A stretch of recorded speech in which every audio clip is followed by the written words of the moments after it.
एक दिवस नल म्हणाला, प्रिये, हा वसंत ऋतू किती मनोहर आहे. सर्व लतावेली फुललेल्या आहेत. पक्षी मधुर कूजन करत आहेत. चल, आपण वनात जाऊयात. नल आणि दमयंती रथात बसून वनात गेले. रथाचे घोडे सोडून ती दोघे दाट अरण्यात गेली. नलाला प्रत्येक वनस्पतीची, फळांची, फुलांची संपूर्ण माहिती होती.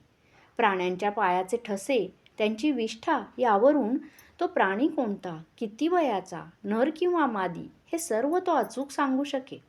सर्व प्राण्यांच्या, पक्ष्यांच्या भाषा त्याला कळायच्या. दमयंतीबरोबर फिरताना तो पक्ष्यांशी संवाद साधत होता. घनदाट अरण्यात फिरताना दमयंती दमली. एका झाडाखाली बसली. तिचे सुकलेले तोंड पाहून नलाला दया आली. तो म्हणाला, प्रिये, मला अरण्यात फिरताना फार सुख वाटते. तुला कष्ट होतात याची जाणीवच मला झाली नाही. नलाने पळसाचे पान तोडून त्याचा द्रोण केला. त्या द्रोणावर हात फिरवताच तो द्रोण मधुर शीतल पाण्याने भरला. दमयंती ते पाणी प्यायली. नाथ, आजूबाजूला पाण्याचा स्रोत नसताना तुम्ही एवढे चविष्ट पाणी कुठून आणलेत?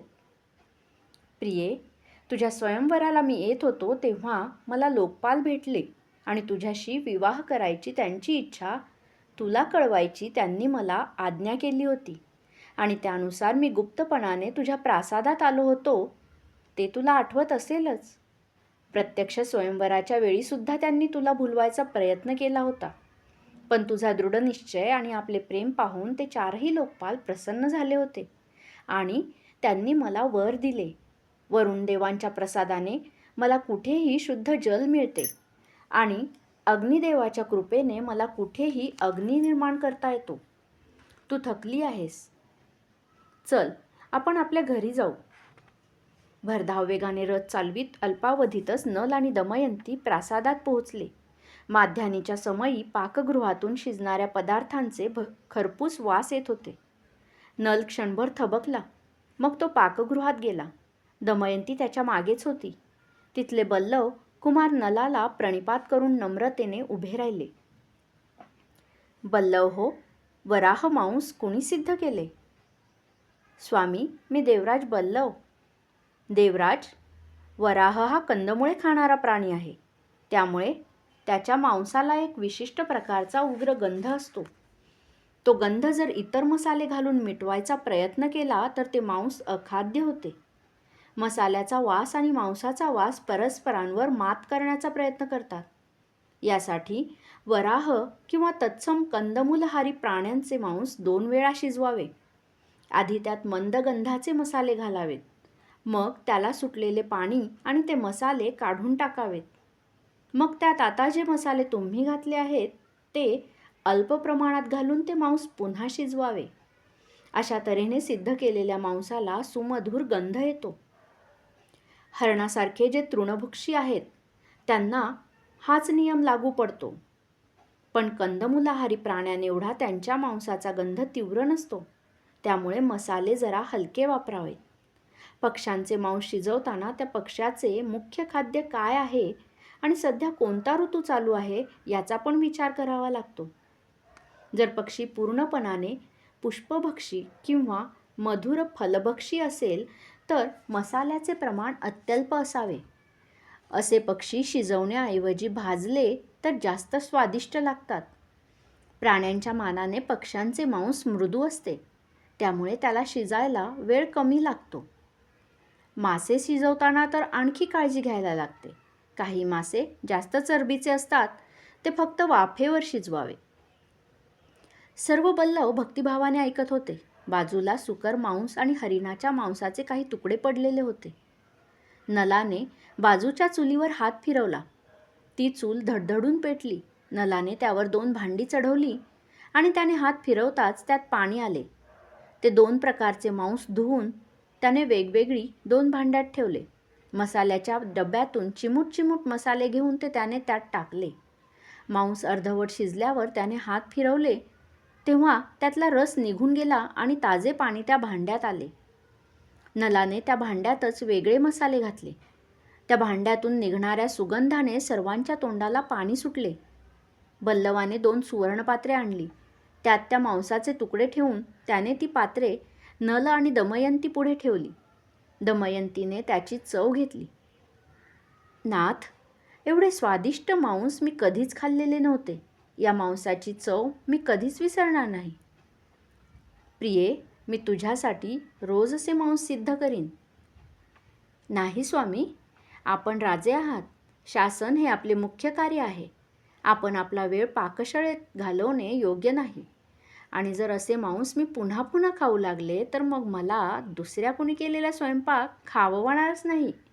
तेव्हा नाथ, हीच चव मला जन्मभर आठवू द्या. पण त्यानंतरही पुष्कळदा नलाने दमयंतीसाठी पाकसिद्धी केली. तिला डोहाळे लागले आणि तिला वेगवेगळे पदार्थ खावेसे वाटू लागले तेव्हा नलाने तिचे सगळे डोहाळे पुरवले. अशी 4 वर्षे गेली. नल दमयंतीला 2 गोड बाळे झाली, इंद्रजित आणि इंद्रजिता.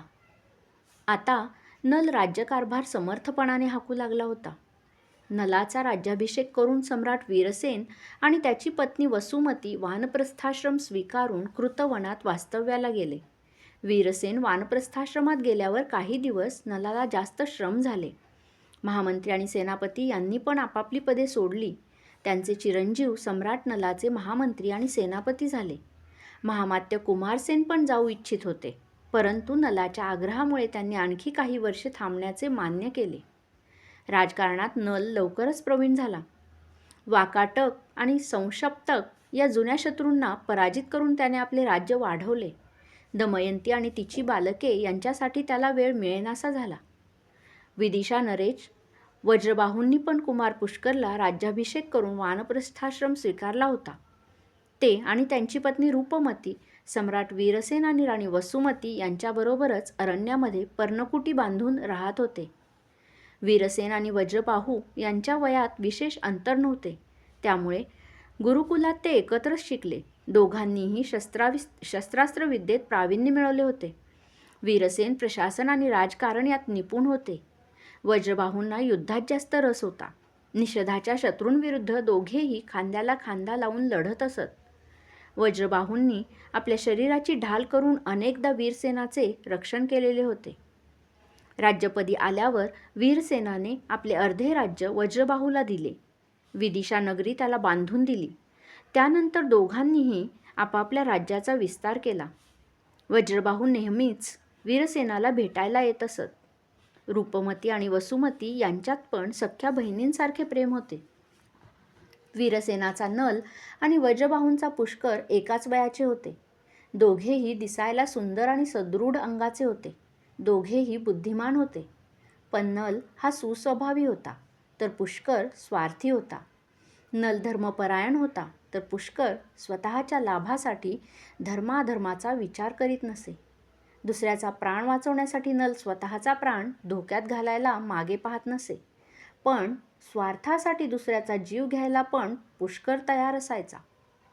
दोघेही बृहदश्वांचे शिष्य होते. धनुर्विद्येत ते प्रवीण होते. त्यांची शिकवायची हातोटी पण विलक्षण होती. धनुष्यावर शर लावून शिष्य उभा राहिला की बृहदश्व विचारत, तुला समोर काय काय दिसते आहे? गुरुदेव, मला समोर गवत दिसत आहे. पुढे 3 मोठी झाडे आहेत. मागे डोंगर आहेत. आकाश निळे आहे. आकाशात पांढरे ढग आहेत. ठीक ठीक. आता तू तुझी नजर मधल्या झाडावर स्थिर कर आणि आपली एकाग्रता वाढव. आता तुला काय दिसते आहे? गुरुदेव, आता मला फक्त मधले झाड दिसते आहे. ढग, आभाळ, डोंगर, गवत, इतर झाडे आता अदृश्य झालेली आहेत. ठीक ठीक. त्या झाडाला उजव्या बाजूला एक मोठी फांदी आहे. तिथे लक्ष लाव. आता सांग काय दिसते आहे ते? गुरुदेव, मला फांदी दिसते आहे. आता ते झाड अदृश्य झाले आहे. ठीक. त्या फांदीच्या शेवटी एक मोठे पिवळ्या रंगाचे पान आहे. त्याच्यावर लक्ष ठेव. आता तुला काय दिसते आहे? गुरुदेव, आता मला फक्त ते पिवळे पानच दिसते आहे. माझी पूर्ण दृष्टी त्या पानावरच आहे. ठीक ठीक.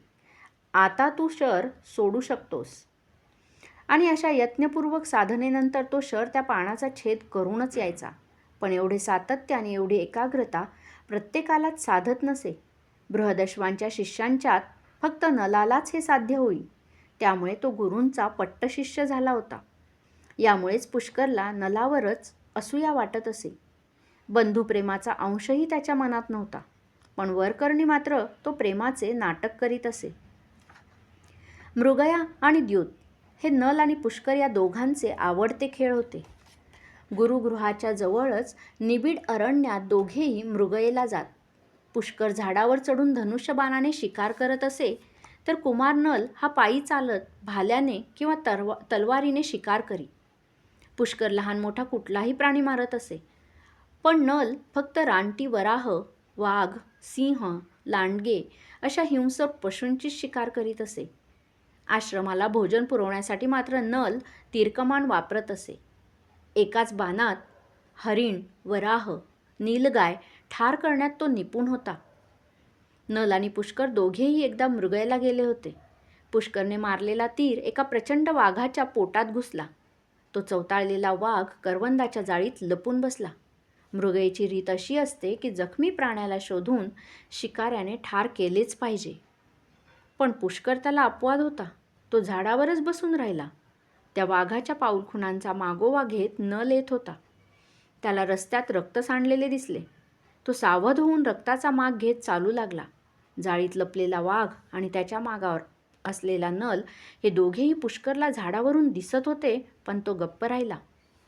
झाडीच्या जवळ आल्यावर नल खाली वाकून गवतावरचे रक्त पाहत होता, तेव्हाच मोठी गर्जना करून वाघाने नलावर उडी मारली. पण त्याची उडी अंगावर यायच्या आधीच नल गर्कन फिरला आणि त्याने तलवारीचा वाघावर वार केला. वार वाघाच्या वर्मी लागला, पण मरता मरता त्याने आपल्या पंजाने नलाला जखमी केले. नल रक्तबंबाळ झाला, पण आपल्या उत्तरीयाने जखमा बांधून तो गुरुगृही परत गेला. झाडावरून उतरून पुष्कर वेगळ्या रस्त्याने गुरुगृही गेला आणि आपल्याला काहीच माहीत नाही असा त्याने आव आणला. मृगया करता करता तो त्या स्थानाहून पुष्कळ दूर गेला होता, हे त्याचे विधान नलाने मनात काही किलमिश न आणता मान्य केले.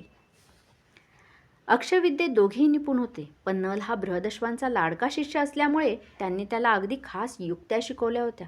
त्यामुळे नलाला हरवणे हे पुष्करला कधीच साधले नाही. जसजसा काळ जात होता तसतशी पुष्करच्या मनातील असूया बळावत चालली होती. विदिशाचा सम्राट झाल्यावर त्याने आपले राज्य वाढवायचा प्रयत्न कधीच केला नाही. नलाने मात्र अनेक शत्रूंवर विजय मिळवून त्यांना मांडलिक बनवले होते. त्यामुळे निषदचा कारभार विदिशच्या अनेक पटींनी वाढलेला होता. प्रत्येक युद्धात वज्रबाहू वीरसेनाच्या शेजारी उभा राहून लढला होता. नलाने पण पुष्कळ युद्धे जिंकली होती, पण काही ना काही कारण काढून पुष्कर रणभूमीवर यायला टाळत असे. थोडे बहुत सैन्य तो पाठवत असे. महामंत्री आणि सेनापती पुष्करच्या वागण्यावर असंतुष्ट होते. त्यांनी पुष्करला समज द्यायला नलाला वारंवार विनवले होते, पण सरळ स्वभावाच्या नलाला पुष्करने दिलेले बहाणे पटत असत. युद्ध नसेल तेव्हा मात्र पुष्कर सतत निषदाला यायचा. येताना नलासाठी नजराणे घेऊन यायचा. त्याच्या कित्येक पट बहुमोल नजराणे नल त्याला देत असे. पुष्कर आला की नल त्याला अंतपुरात घेऊन जात असे. धीर असल्याने दमयंती त्याच्यापुढे अवगुंठन घेत नसे. तिच्या सौंदर्याने पुष्कर वेडावून जायचा. इतर राजकुमारांप्रमाणेच दमयंती स्वयंवरात आपल्यालाच वरमाला घालील अशी पुष्करची अपेक्षा होती. तिने नलाला वरल्यापासून त्याचा द्वेष आणखीच उफाळून आला होता. पुष्कळदा नलाचा घात करून दमयंतीला मिळवण्याची दिवास्वप्ने तो पाहत असे.